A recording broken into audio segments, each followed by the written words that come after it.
नमस्कार दोस्तों, आपका स्वागत है आपके अपने यूट्यूब चैनल फाइनेंस में एडीसी में, जहां हम फाइनेंस, इन्वेस्टमेंट, स्टॉक मार्केट से रिलेटेड न्यूज़, टॉपिक्स और स्ट्रेटजीज़ को डिस्कस करते हैं ताकि हम एक सफल इन्वेस्टर बन सकें।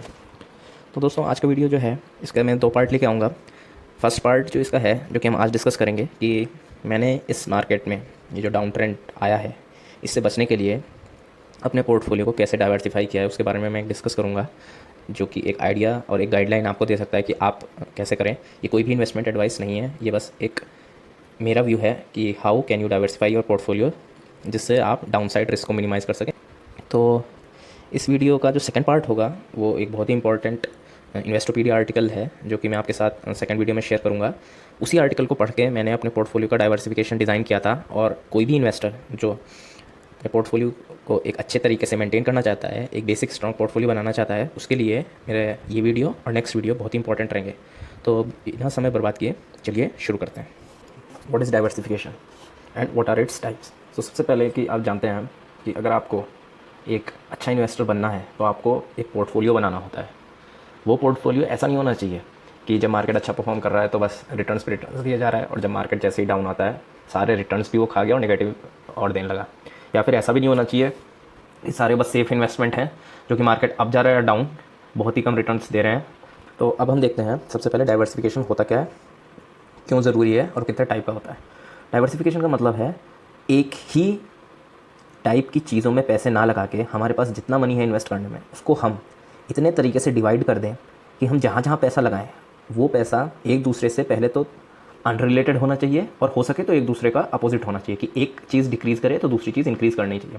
इससे क्या होगा, हमने सारा पैसा अगर एक ही जगह लगा देते हैं, जैसे मैं आपको एक छोटा सा एग्जांपल दे देता हूँ, मान लीजिए इक्विटी और गोल्ड। तो यहाँ पे इक्विटी और गोल्ड जो है एक दूसरे के अपोजिट चलते हैं।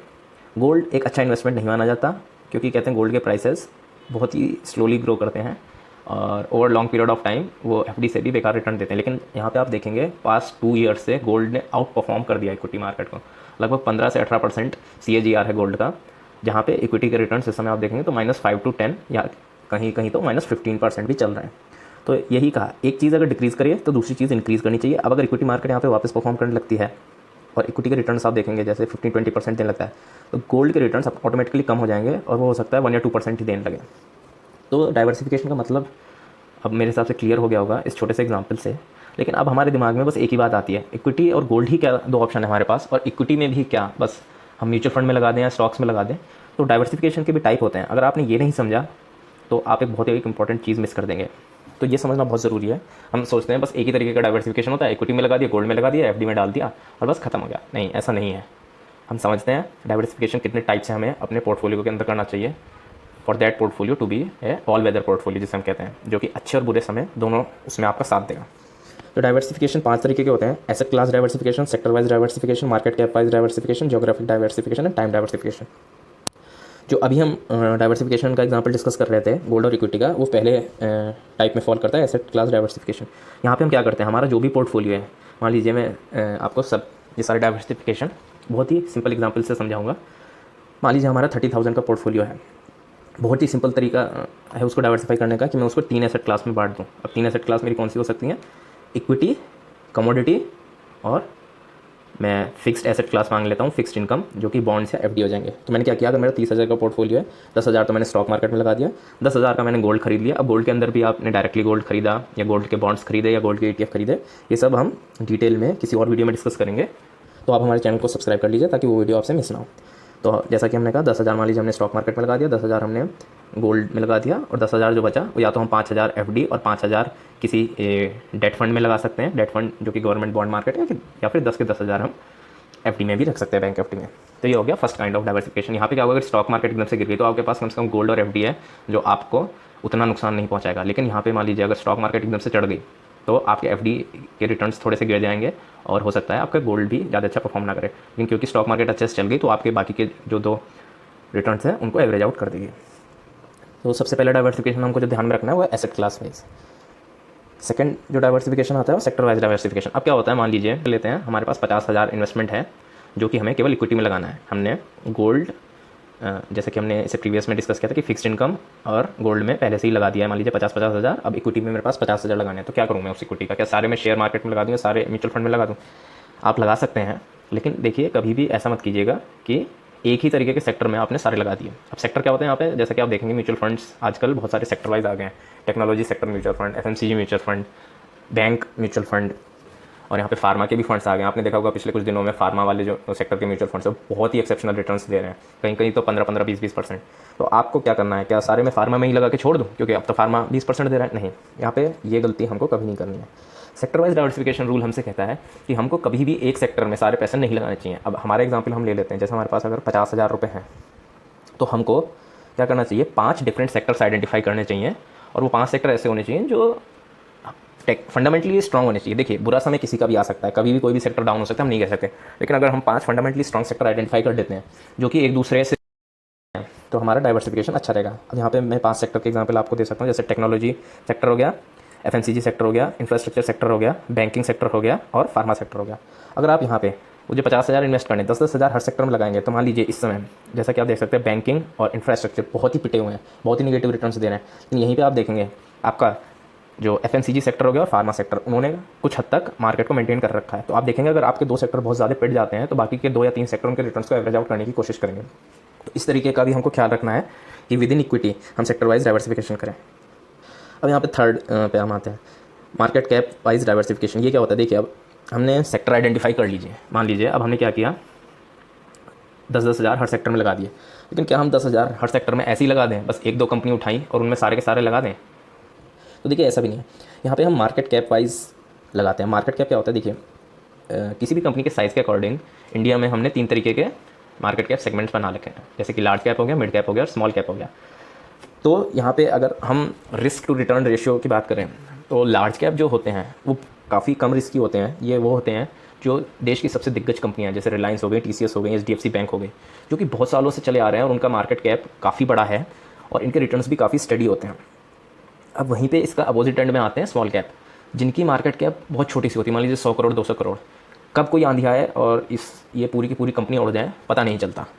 तो यहाँ पे रिस्क टू रिवॉर्ड रेशियो में इनका रिस्क भी बहुत हाई होता है। लेकिन जैसे कि मान लीजिए कुछ कंपनीज हैं, मैं आपको एग्जांपल देता हूँ, रुचि सोया जो कि एक समय 20 रुपीज़ की थी, आप इस समय देख सकते हैं 700 रुपये की हो गई है पिछले 3 महीने में। तो यहाँ पे देखेंगे इसने 30 टाइम्स या फिर हम परसेंटेज में कहते हैं 3000% रिटर्न देती हैं 3 मंथ्स में।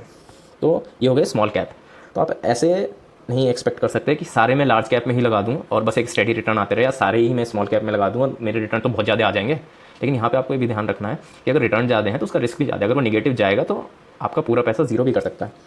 तो यहीं पे हमारा काम आता है ये third, market cap wise diversification. अब इसमें क्या होता है, मान लीजिए प्रीवियस एग्जांपल में हमने जैसे 50,000 लगा दिए थे गोल्ड में, 50,000 बैंक एफडी में, 50,000 इक्विटी में लगाने थे, उसको 10-10 हज़ार 5 सेक्टर में लगा दिए। लेकिन अब हर सेक्टर में हमको उस सेक्टर की लार्ज कैप, मीडियम कैप और स्मॉल कैप आइडेंटिफाई करनी है और उनमें अकॉर्डिंगली पैसा लगाना है। मेरे अकॉर्डिंग अगर आपने लार्ज, मीडियम और स्मॉल आइडेंटिफाई कर लिया है तो किसी भी सेक्टर का हम 50% मनी लगा देंगे लार्ज कैप में, 30% मिड कैप में और 20% स्मॉल कैप में। तो प्रीवियस एग्जांपल के अकॉर्डिंग अगर हमें 50,000 लगाने थे इक्विटी में, जिसमें 10-10 हज़ार 5 सेक्टर में लगाने थे, और 10,000 एक सेक्टर को मैं जब आइडेंटिफाई करूँगा तो उसमें से 5,000 में लगा दूंगा उस सेक्टर की लार्ज कैप में, 3,000 लगा दूंगा उस सेक्टर की मिड कैप कंपनीज़ में और 2,000 लगा दूंगा उस सेक्टर की स्मॉल कैप कंपनीज़ में।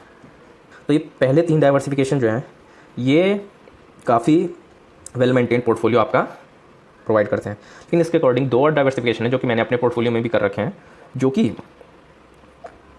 अगर इंडियन मार्केट पूरी की पूरी ही बैड परफॉर्म करी, मान लीजिए आपने सेक्टर में भी लगा दिया, आपने एसेट क्लासेस में भी लगा दिया, आपने क्या कहते हैं मार्केट कैप भी अलग अलग लगा दी, लेकिन अगर पूरी ही पूरी मार्केट बैड परफॉर्म करी तो आप यहाँ पे क्या करेंगे? तो इससे बचने के लिए आपके पास 2 तरीके होते हैं, जो कि आप इस पूरे रिस्क को नलीफाई तो नहीं करेंगे लेकिन इसको हेज जरूर कर सकते हैं कि मैं अपना रिस्क को एक नॉर्मल लेवल तक मेंटेन करने की कोशिश कर रहा हूँ। तो ये 4 और 5th पॉइंट है, ज्योग्राफिक डाइवर्सिफिकेशन और टाइम डाइवर्सिफिकेशन। अब ज्योग्राफिक डाइवर्सिफिकेशन में देखिए क्या होता है, मान लीजिए आपने सारा ही इक्विटी में जो 50,000 लगाना था लगा दिया इंडिया की मार्केट में, और इंडिया की मार्केट मैं ऐसा नहीं कह रहा परफॉर्म नहीं करेगी, अच्छा परफॉर्म करेगी और मुझे पक्का यकीन भी है। लेकिन मान लीजिए अगर 5 साल तक इंडिया की मार्केट स्टेगनेंट रहती है तो क्या आप 5 साल तक बस वो पैसा ऐसे ही पड़े रहने देंगे बिना किसी ग्रोथ के? मेरे हिसाब से आप पसंद करेंगे आपको कोई दूसरी जगह मिले जहाँ पे आप पैसा लगाएं ताकि थोड़े से रिटर्न्स मिलें। तो यहाँ पे आता है ज्योग्राफिक डाइवर्सिफिकेशन। अब यहाँ पे इसका मैंने एक बहुत ही इंपॉर्टेंट वीडियो बनाया था, how to invest in US stock market, जिसका लिंक मैं आपके आई बटन आपको दिख रही होगी वीडियो में, वो प्रेस करेंगे तो आपको मेरा वो वीडियो मिल जाएगा। तो यहाँ पे हम क्या कर सकते हैं, हम डिफरेंट ज्योग्राफीज़ में इन्वेस्ट कर सकते हैं अगर हम ये जानते हैं कि ये कंट्रीज़ आपस में थोड़ी बहुत ही इंटर रिलेटेड है, लेकिन अगर एक ने परफॉर्म नहीं किया तो दूसरे मिलेंगे। यहाँ पे मैं अपने पोर्टफोलियो से आपको एक एग्जांपल दूंगा, बहुत ही अच्छा एग्जांपल है इसका, कि मैंने इंडिया, चाइना और यूएसए में अपने आप को डाइवर्सिफाई कर रखा है। तो इससे क्या होगा, अगर मान लीजिए कभी ऐसा मौका आ गया कि इंडिया की इकनॉमी स्टैग्नेंट पड़ गई, लेकिन वहीं पर पूरा वर्ल्ड तो एक साथ स्टैग्नेंट नहीं रह सकता ना, अगर हो भी गया तो उसमें मैंने क्या किया है, अपना रिस्क मिनिमाइज़ करने की कोशिश की है। तो उसमें मैंने चाइना और यूएस पे भी बेट किया है। तो हो सकता है एक कंट्री अगर अच्छा परफॉर्म नहीं कर रही है तो दूसरा परफॉर्म करे। अब यहाँ पे देखिए इसको कैसे करेंगे, ये आप पे डिपेंड करता है। मैंने अपने पोर्टफोलियो का ऐसा नहीं किया था कि इसमें मैं इक्वली बांट दूंगा, कि मान लीजिए मेरे पास 30,000 रुपये लगाने के लिए हैं तो मैं 10,000 इंडिया, 10,000 चाइना और 10,000 यूएस में बांट दूंगा। ऐसा नहीं है, आपको आइडेंटिफाई करना है किस कंट्री पे आपको ज़्यादा भरोसा है कि फ्यूचर में अच्छा परफॉर्म करेगी। मैं तो इंडिया पे ही बेट लगाता हूँ, लेकिन हम ऐसा कर सकते हैं, मान लीजिए आपने अपने पोर्टफोलियो का 80% इंडिया पे लगा दिया तो 10% चाइना और 10% यूएस में लगा सकते हैं। जिससे कि क्या होगा, अगर इंडिया बहुत ही बुरा परफॉर्म किया तो कम से कम एटलीस्ट आपका चाइना और यूएस कुछ तो रिस्क मिटिगेट करेगा। और अगर चाइना और यूएस दोनों बहुत घटिया परफॉर्म करते हैं और इंडिया ने अच्छा परफॉर्म किया तो अपने आप वो आपका एवरेज आउट कर देगा रिटर्न्स को। तो पाँचवा हो गया टाइम डाइवर्सिफिकेशन। ये थंब रूल होता है कि अगर आपको समझ में नहीं आ रहा है कि मैं कब इन्वेस्ट करूँ कब ना इन्वेस्ट करूँ, तो बेसिकली आप SIP स्टार्ट कर दीजिए। इसको कहते हैं टाइम डाइवर्सिफिकेशन। अगर आप हर हफ्ते कुछ अमाउंट इन्वेस्ट कर देते हैं तो आपको ये सोचने की कभी ज़रूरत नहीं है over long period of time कि मैं किस प्राइस पे बाई करूँ, किस प्राइस पे सेल करूँ। आप मान लीजिए आज इन्वेस्ट करना चालू करते हैं, हर हफ्ते मान लीजिए 500 रुपये लगाते हैं और अगले 10 साल तक लगाते रहते हैं। आपको हर मार्केट प्राइस पे अप डाउन लो हाई पे यूनिट्स मिलेंगी ही मिलेंगी, शेयर्स मिलेंगे ही मिलेंगे, और आपको कभी ये सोचना नहीं पड़ेगा कि मार्केट एकदम से गिर गई। अगर हाँ मार्केट एकदम से ही 50% गिर जाती है तो आप लमसम इन्वेस्टमेंट कर सकते हैं, वो एक अलग स्ट्रेटजी है जिसको कॉम्प्लीमेंट करती है। लेकिन टाइम डाइवर्सिफिकेशन जो कि SIP जिसको हम कहते हैं कि मंथली या वीकली इन्वेस्ट करना, वो आपको प्राइस के रिस्क से काफ़ी हद तक हेज कर देती है। तो over long period of time अगर आपने ये 5 तरीके के डाइवर्सिफिकेशन फॉलो किए हैं, मैं आपको गारंटी तो किसी चीज़ की नहीं दे सकते, लेकिन मैं आपको ये बता के चलता हूँ, अगर आपने ये डाइवर्सिफिकेशन स्ट्रेटजी समझ ली तो आप एक बहुत ही सफल इन्वेस्टर बनेंगे। इसका जो एग्जांपल है मैं आपको नेक्स्ट वीडियो में देता हूँ, जो मैंने डाइवर्सिफिकेशन पार्ट 2 नाम से अपलोड करूँगा। उसमें मैं अपना पोर्टफोलियो दिखाऊंगा, और क्योंकि ये वीडियो बहुत लंबा हो गया है तो एक डाइवर्सिफिकेशन पार्ट 3 नाम से भी अब मैं वीडियो लाने की सोच रहा हूँ, जिसमें मैं वो जो इन्वेस्टोपीडिया का आर्टिकल मैं आपसे डिस्कस करने की बात कर रहा था वो शेयर करूँगा आपके साथ, जिससे हमारा पूरा डाइवर्सिफिकेशन की मैं एक प्लेलिस्ट बना दूंगा, उसमें तीनों वीडियो डाल दूंगा, ताकि हमारी थ्योरी, हमारा रियल लाइफ एग्जाम्पल और हमने जो थ्योरी डिराइव की है उसके बेसिक प्रिंसिपल, ये तीनों चीज़ें समझ के कैसे कर सकें। चलिए, तो मैं आपको अब नेक्स्ट वीडियो में मिलता हूँ। तो दोस्तों, आई होप आपको हमारा वीडियो पसंद आया। ये वीडियो थोड़ा लेंदी ज़रूर था, लेकिन हमने कोशिश की है इस पूरे डाइवर्सिफिकेशन, जो कि एक बहुत ही इंपॉर्टेंट टॉपिक है, उसको ब्रेक डाउन करने में। 3 वीडियो की सीरीज़ हम इसके बारे में निकालेंगे। तो अगर आप वो नेक्स्ट 2 वीडियोज़ मिस नहीं करना चाहते तो हमारे चैनल को सब्सक्राइब कर लीजिए, बेल आइकन का नोटिफिकेशन प्रेस कर दीजिए, ताकि आपको हमारे वीडियो के अपडेट्स मिलते रहें।